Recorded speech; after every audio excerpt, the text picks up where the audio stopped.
देख रहे सारे दर्शकों का स्वागत है। मैं हरप्रीत कौर ते बुलेटिन की शुरुआत करते हैं हेडलाइंस से नाल। 1984 सिख कतलेआम के दोषी सज्जन कुमार दियां मुश्किलां वधियां। दिल्ली अदालत ने 28 जनवरी नूं पेशगी वारंट कीता जारी। अंशुल छतरपति ने सियासी आगुआं ते कीते तिखे शब्दी हमले। हरियाणा के मुख मंत्री ओपी चौटाला ते हमला करदिआं उन्हां कहा कि ਉਹ भी सीबीआई जांच लई गंभीर नहीं सन। केंद्रीय गृह मंत्री राजनाथ सिंह ने भारतीय सेना की कीती सिफत, कहा भारतीय सेना कर रही है काम बहुत औखा है। पंजाब दियां हमख्याली धिरां ने लुधियाना विच कीती मीटिंग। रणजीत सिंह ब्रह्मपुरा ने प्रधानमंत्री लई मायावती का नाम कीता तजवीज़। ते जनवरी नूं होण वाला कर्जा माफी समारोह फिर होया मुलतवी। ते हुण इन्हां खबरां दा विस्तार। सिखां दे कतलेआम लई दोषी सज्जन कुमार दियां मुश्किलां वधदियां नज़र आ रहीआं ने। दिल्ली की अदालत ने 1984 सिख कतलेआम के एक केस विच दोषी ते साबका कांग्रेस लीडर सज्जन कुमार नूं 28 जनवरी लई पेशगी वारंट जारी कीता है। जिला जज पूनम ए बांबा ने तिहाड़ जेल प्रशासन वालों मंगलवार नूं सज्जन कुमार नूं पेश ना कर सकण मगरों वारंट जारी कीते ने। सज्जन कुमार दंगिਆਂ नाल संबंधित एक होर मामले विच सज़ा मिलण तो बाद तिहाड़ जेल विच बंद है। जिक्रयोग है कि सुल्तानपुरी विच सुरजीत सिंह दे कतल केस दे दंगा करन दे दोषां तहत सज्जन कुमार, ब्रह्मानंद गुप्ता ते वेद प्रकाश समेत 3 जणियां ते मुकदमा चल रहा है। आज कोर्ट में सुनवाई हुई। आज कोर्ट में चांगकोर के क्रॉस एग्जामिनेशन लगा हुआ था, लेकिन सज्जन कुमार पेश नहीं हुए थे। तो सज्जन कुमार के वकील ने बोला कि आज उनको डेट चाहिए, क्योंकि बिना उनकी सज्जन कुमार की उपस्थिति बिना क्रॉस एग्जामिनेशन नहीं कर पाएंगे। तो कोर्ट ने उन्होंने बोला कि साथ साथ उन्होंने ये बोला इस कोर्ट से प्रोडक्शन वारंट इशू नहीं हुए, इस वजह सज्जन कुमार पेश नहीं हो सके। तो कोर्ट ने उनसे बोला कि ऐसा कोई कोर्ट ने डांटते हुए बोला कि ऐसा कोई लॉ नहीं है जो कि किसी भी विटनेस को विटनेस क्रॉस एग्जामिनेशन करने के लिए उनके काउंसिल को मना करता हो इन दी एब्सेंट ऑफ एक्यूज पर्सन। लेकिन उन्होंने बोला उनके वकील ने रिक्वेस्ट की कि कुछ टेक्निकलिटी। अंशुल छतरपति ने मौके दियां सरकारां ते सियासी लीडरां ते शब्दी हमला कीता है। अंशुल ने कहा कि राम रहीम ते केस करन तो बाद उन्हां उत्ते अनेकां लीडरां ने समझौते दा दबाव बनाया सी। अंशुल ने कहा कि सियासतदान अपनी सियासी रोटियां सेकण लई डेरे नूं क्लीन चिट दिवाना चाहते सन। उन्हां हरियाणा के साबका मुख मंत्री ओपी चौटाला ते निशाना विंदियां कहा कि हालांकि रामचंद्र छतरपति के कतल तो बाद ओपी चौटाला उन्हां दे घर दुख का प्रगटावा करन आए सन, पर उन्होंने भी सीबीआई जांच की मांग नूं गंभीरता नाल नहीं लिया सी। सत्ता जो थी, सरकारें जो थी, वो लगातार डेरा सच्चा सौदा के अंदर जाकर सर झुकाती रही। कहीं ना कहीं उससे हमारे हौसले कभी कभी डगमगाते ज़रूर थे, क्योंकि सारा का सारा जो सिस्टम था वो डेरा सच्चा सौदा के आगे नतमस्तक था और हमारी लड़ाई जो है उसी डेरा सच्चा सौदा के खिलाफ थी। और इस काम के अंदर ऐसा नहीं कि कोई एक दो, बहुत सारे लोग, क्योंकि हर एक भाग दौड़ मची हुई थी कि कौन क्लीन चिट दिलवाएगा। लोग अपना स्वार्थ सिद्ध करने के लिए इस भाग दौड़ में लगे हुए थे और इसी भाग दौड़ के अंदर कहीं ना कहीं हमारा जो दिल है वो डर भी रहा था कि कहीं ऐसा ना हो कि ये न्याय की जो लड़ाई है वो इस राजनीति के खेल के अंदर दब जाए। परंतु एक उम्मीद, एक विश्वास जो है वो लगातार हमारे साथ था। हमारे उसी उम्मीद को, उसी विश्वास को सफलता मिली। आखिरकार 16 साल बाद 11 जनवरी 2019 को जब फैसला सुनाया गया तो बड़े भावुक पल थे कि हर तरीके से कोशिश की गई और आखिरकार सच्चाई की जीत हुई, छत्रपति की जीत हुई। केंद्रीय गृह मंत्री राजनाथ सिंह ने भारतीय सेना के जवानों की राज्य के सिफत करदियां कहा कि सुरक्षा फोर्स लई काम करने वाले जवानों का काम बहुत औखा है ते वो इस बारे चंगी तरह जानते हैं। केंद्रीय गृह मंत्री राजनाथ सिंह ने अज अटारी पहुंच के बीएसएफ के जवानों लई बनाए जा रहे रिहायशी कंपलैक्स का नींह पत्थर रखा।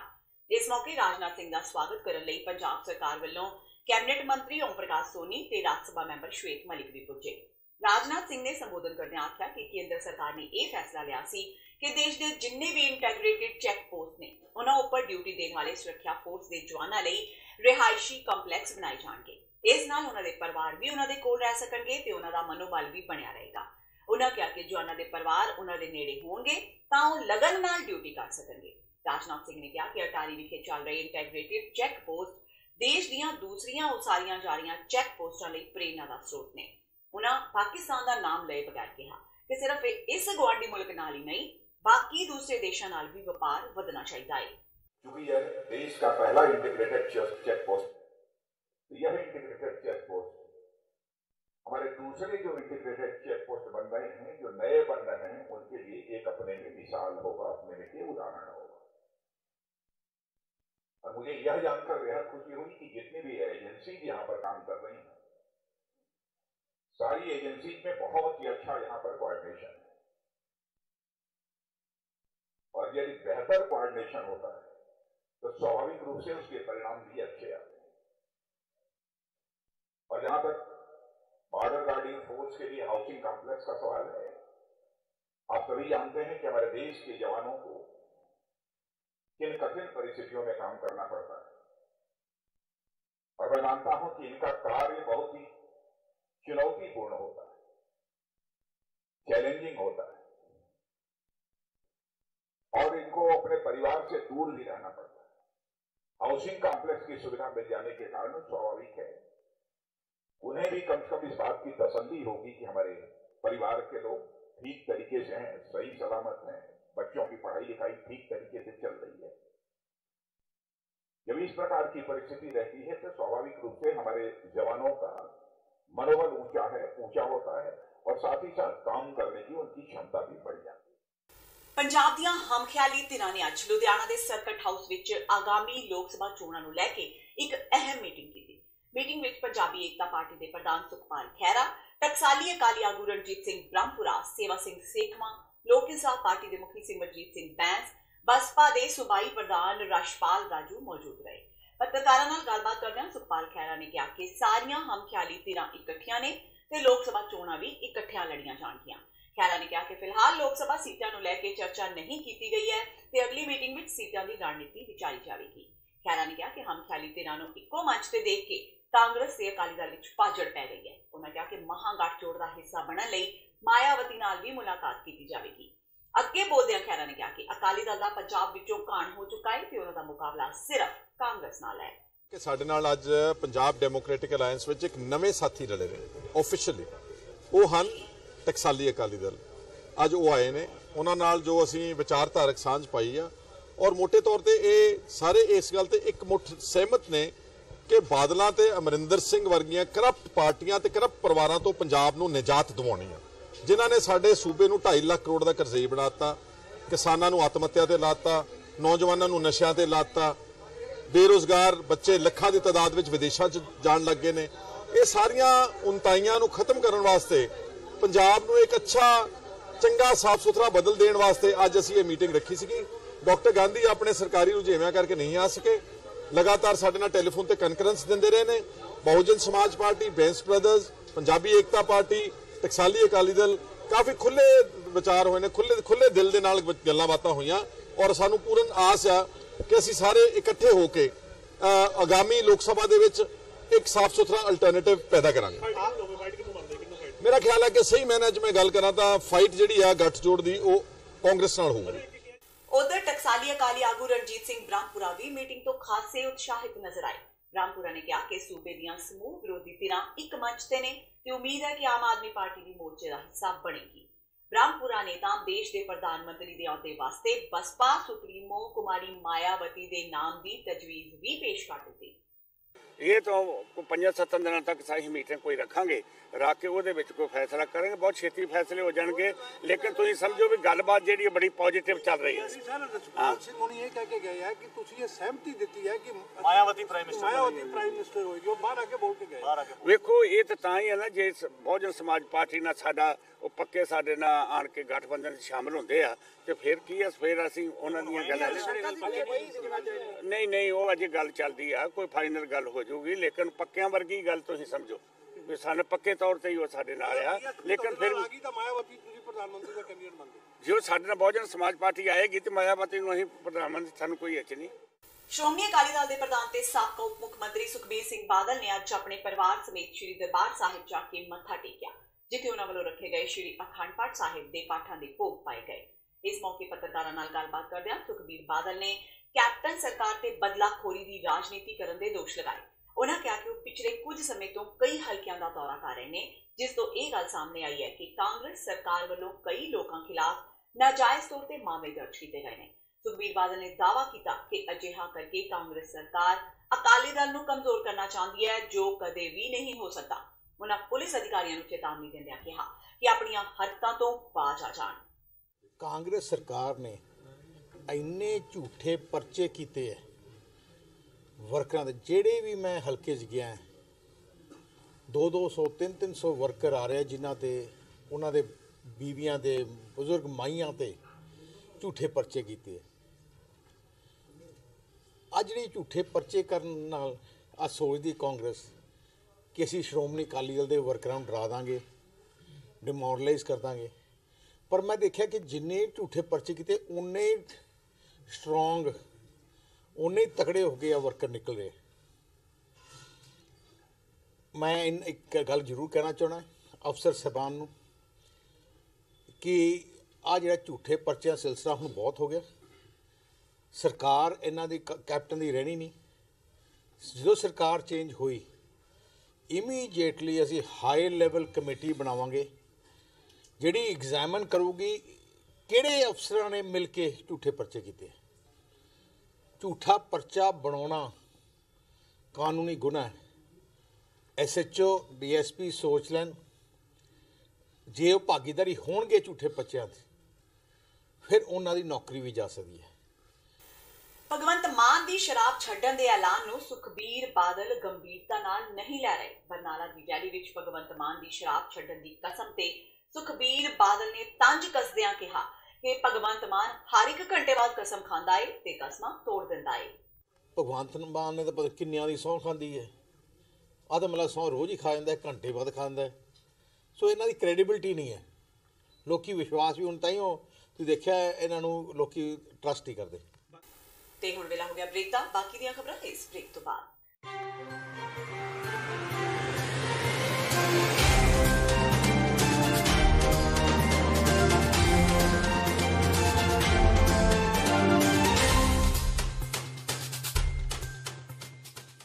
फरवरी 1986 ਨੂੰ ਵਾਪਰੇ ਸਾਕਾ ਨਕੋਦਰ ਦੇ ਨੌਜਵਾਨ ਸ਼ਹੀਦਾਂ ਦੀ 33ਵੀਂ ਵਰ੍ਹੇਗੰਢ ਮੌਕੇ 3 ਫਰਵਰੀ 2019 ਦਿਨ ਐਤਵਾਰ ਨੂੰ ਗੁਰਦੁਆਰਾ ਸਿੱਖ ਕਲਚਰਲ ਸੁਸਾਇਟੀ ਨਿਊਯਾਰਕ ਵਿਖੇ ਮਹਾਨ ਸ਼ਹੀਦੀ ਸਮਾਗਮ ਹੋਣ ਜਾ ਰਿਹਾ ਹੈ। ਖਾਲਿਸਤਾਨ ਅਫੇਅਰਸ ਸੈਂਟਰ ਦੇ ਸੰਚਾਲਕ ਡਾਕਟਰ ਅਮਰਜੀਤ ਸਿੰਘ ਅਤੇ ਹੋਰ ਪੰਥਕ ਵਿਦਵਾਨਾਂ ਵੱਲੋਂ ਕੌਮ ਦੇ ਅਜੋਕੇ ਇਤਿਹਾਸ ਨਾਲ ਸੰਬੰਧਿਤ ਵਿਚਾਰਾਂ ਦੀ ਸਾਂਝ ਪਾਈ ਜਾਵੇਗੀ। ਗੁਰੂ ਘਰ ਕਮੇਟੀ, ਦੁਆਬਾ ਸਿੱਖ ਐਸੋਸੀਏਸ਼ਨ ਅਤੇ ਸਮੂਹ ਪੰਥਕ ਜਥੇਬੰਦੀਆਂ ਵੱਲੋਂ ਆਪ ਸਭ ਨੂੰ ਇਸ ਸ਼ਹੀਦੀ ਸਮਾਗਮ ਵਿੱਚ ਪਹੁੰਚਣ ਲਈ ਬੇਨਤੀ ਕੀਤੀ ਜਾਂਦੀ ਹੈ। ਵਧੇਰੇ ਜਾਣਕਾਰੀ ਲਈ ਤੁਸੀਂ ਹੇਠ ਲਿਖੇ ਨੰਬਰਾਂ ਤੇ ਸੰਪਰਕ ਕਰ ਸਕਦੇ ਹੋ।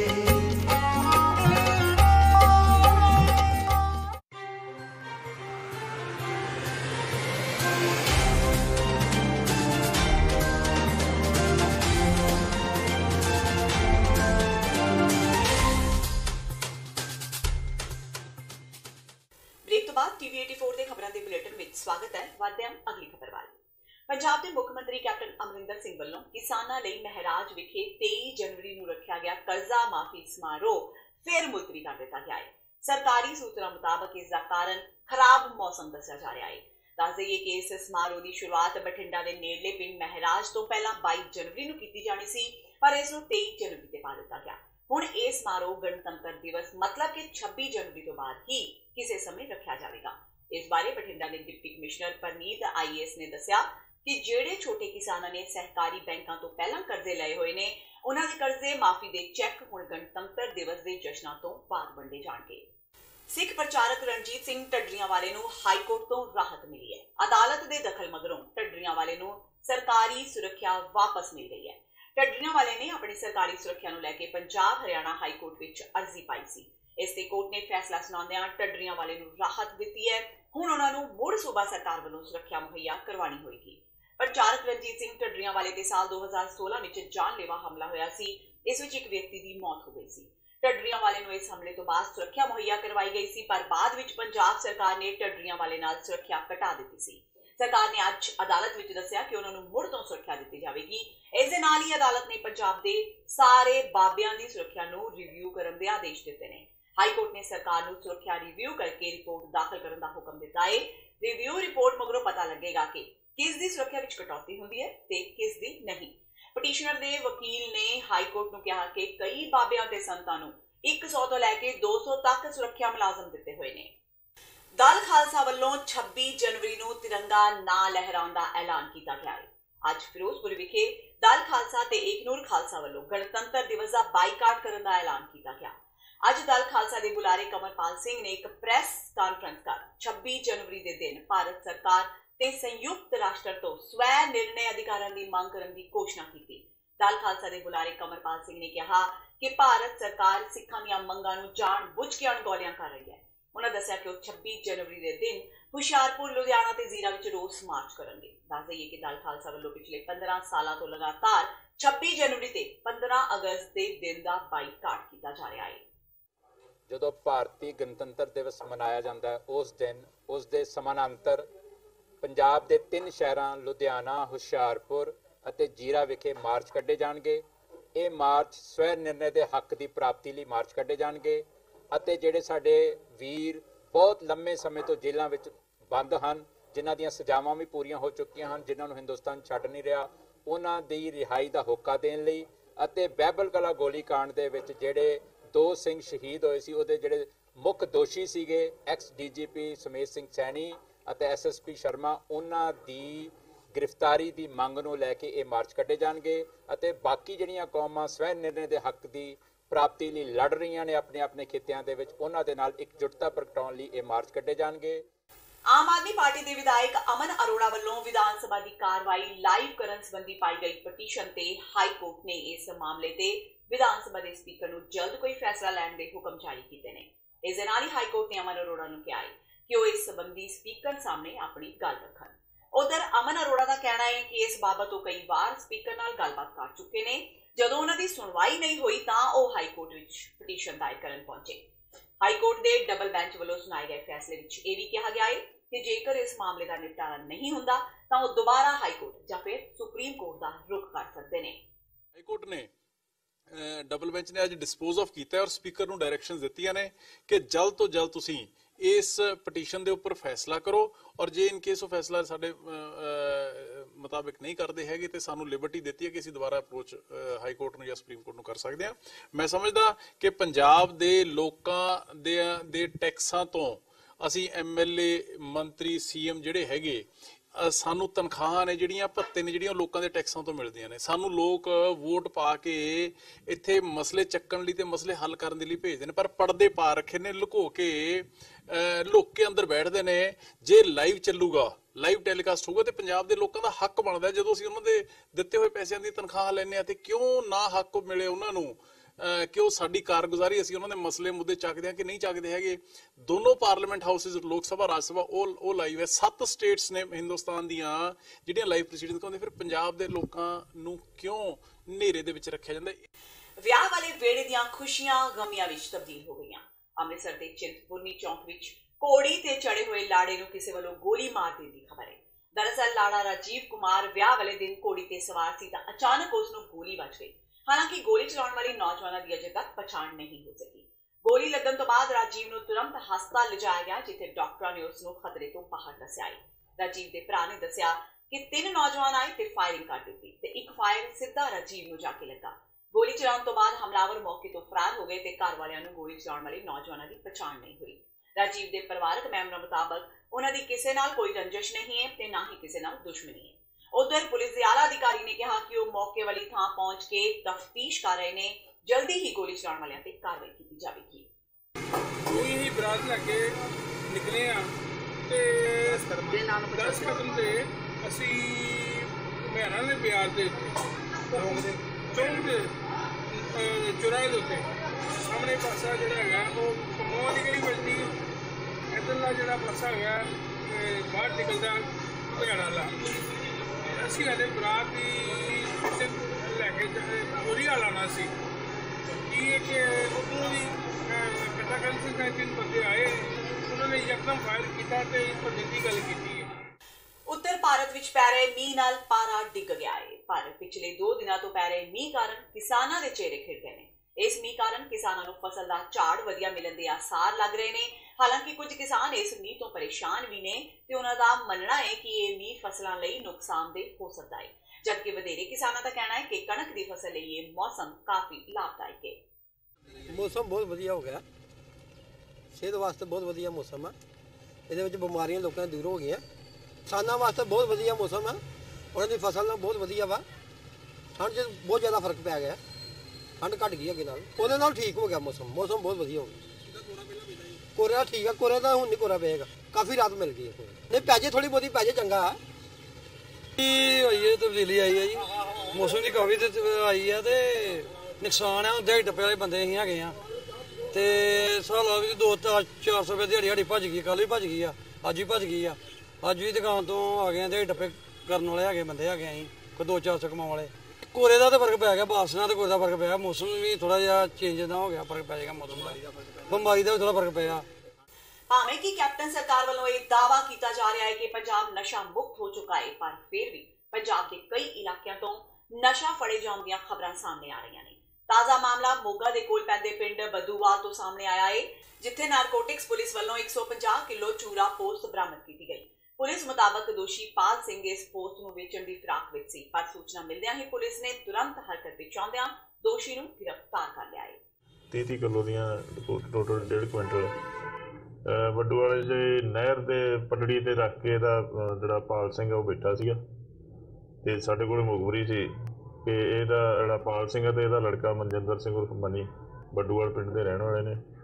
ਇਹ ਉੱਥੇ ਰੱਖ ਕੇ ਗਾਹਕਾਂ ਦੀ ਡੇਗ 'ਚ ਬੈਠੇ ਆ ਤੇ ਮਤਲਬ ਗਾਹਕ ਜਦੋਂ ਆ ਗਿਆ ਉਹ ਲੈ ਕੇ ਜਾਣੇ, ਲੇਕਿਨ ਜਦੋਂ ਅਸੀਂ ਗਏ ਪਾਲ ਸਿੰਘ ਤਾਂ ਕਾਬੂ ਆ ਗਿਆ, ਲੇਕਿਨ ਜਿਹੜਾ ਉਹ ਜਾ ਚੁੱਕਾ ਸੀ ਆਪਣੀ ਸਕੋਰਪੀਓ ਗੱਡੀ ਤੇ ਵਿੱਚ ਸਮਾਨ ਵੇਚਣ ਵਾਸਤੇ। ਇਹਦੇ ਦੱਸਣ ਮੁਤਾਬਕ ਵੀ ਉਹ ਚਲੇ ਗਿਆ ਸੀ ਉੱਥੋਂ ਥੋੜ੍ਹਾ ਚਿਰ ਪਹਿਲਾਂ। ਇਹ ਕਿਤੇ ਬਾਹਰਲੀ ਸਟੇਟ 'ਤੇ ਘੋੜਾ ਲੈ ਕੇ ਜਾਂਦਾ, ਟਰਾਲਾ ਘੋੜਾ ਜਿਹੜਾ ਨਾ, ਉਹ ਮਨਜਿੰਦਰ ਸਿੰਘ ਤੇ ਇਹਦਾ ਡਰਾਈਵਰ ਆ ਨਿੱਕਾ ਸਿੰਘ, ਇਹ ਲੈ ਕੇ ਜਾਂਦੇ, ਦੋਵੇਂ ਲੈ ਕੇ ਆਉਂਦੇ ਇੱਥੇ ਫਿਰ ਜਿਹੜਾ ਪਾਲ ਸਿੰਘ ਇਹ ਗਾਹਕ ਲੱਭ ਛੱਡਦਾ, ਆਣ ਕੇ ਸਪਲਾਈ ਕਰਦੇ ਆ ਸਮਾਨ। ਤੇ ਇਹ ਸਨ ਹੁਣ ਤੱਕ ਦੀਆਂ ਖਬਰਾਂ। ਜਾਂਦੇ ਇੱਕ ਵਾਰ ਫੇਰ ਨਜ਼ਰ ਮਾਰਦੇ ਹਾਂ ਹੋਰ ਖਬਰਾਂ ਤੇ। 1984 ਸਿੱਖ ਕਤਲੇਆਮ ਦੇ ਦੋਸ਼ੀ ਸੱਜਣ ਕੁਮਾਰ ਦੀਆਂ ਮੁਸ਼ਕਿਲਾਂ ਵਧੀਆਂ, ਦਿੱਲੀ ਅਦਾਲਤ ਨੇ 28 ਜਨਵਰੀ ਨੂੰ ਪੇਸ਼ਗੀ ਵਾਰੰਟ ਕੀਤਾ ਜਾਰੀ। ਅੰਸ਼ੁਲ ਛਤਰਪਤੀ ਨੇ ਸਿਆਸੀ ਆਗੂਆਂ ਤੇ ਕੀਤੇ ਤਿੱਖੇ ਸ਼ਬਦੀ ਹਮਲੇ। ਹਰਿਆਣਾ ਦੇ ਮੁੱਖ ਮੰਤਰੀ ਓਪੀ ਚੌਟਾਲਾ ਤੇ ਹਮਲਾ ਕਰਦਿਆਂ ਉਨ੍ਹਾਂ ਕਿਹਾ ਕਿ ਉਹ ਵੀ ਸੀਬੀਆਈ ਜਾਂਚ ਲਈ ਗੰਭੀਰ ਨਹੀਂ ਸਨ। ਕੇਂਦਰੀ ਗ੍ਰਹਿ ਮੰਤਰੀ ਰਾਜਨਾਥ ਸਿੰਘ ਨੇ ਭਾਰਤੀ ਸੈਨਾ ਦੀ ਕੀਤੀ ਸਿਫਤ, ਕਿਹਾ ਜੋ ਕੰਮ ਭਾਰਤੀ ਸੈਨਾ ਕਰ ਰਹੀ ਹੈ ਕੰਮ ਬਹੁਤ ਔਖਾ ਹੈ। ਪੰਜਾਬ ਦੀਆਂ ਹਮਖਿਆਲੀ ਧਿਰਾਂ ਨੇ ਲੁਧਿਆਣਾ ਵਿੱਚ ਕੀਤੀ ਮੀਟਿੰਗ। ਰਣਜੀਤ ਸਿੰਘ ਬ੍ਰਹਮਪੁਰਾ ਨੇ ਪ੍ਰਧਾਨ ਮੰਤਰੀ ਲਈ ਮਾਇਆਵਤੀ ਦਾ ਨਾਮ ਕੀਤਾ ਤਜਵੀਜ਼। ਤੇ 23 ਜਨਵਰੀ ਨੂੰ ਹੋਣ ਵਾਲਾ ਕਰਜ਼ਾ ਮਾਫੀ ਸਮਾਰੋਹ ਫਿਰ ਹੋਇਆ ਮੁਲਤਵੀ। ਇਸ ਦੇ ਨਾਲ ਹੀ TV 84 ਦਾ ਖਬਰਾਂ ਦਾ ਬੁਲੇਟਿਨ ਖਤਮ ਹੁੰਦਾ ਹੈ। ਮੈਨੂੰ ਹਰਪ੍ਰੀਤ ਕੌਰ ਨੂੰ ਦਿਓ ਇਜਾਜ਼ਤ। ਸਤਿ ਸ਼੍ਰੀ ਅਕਾਲ।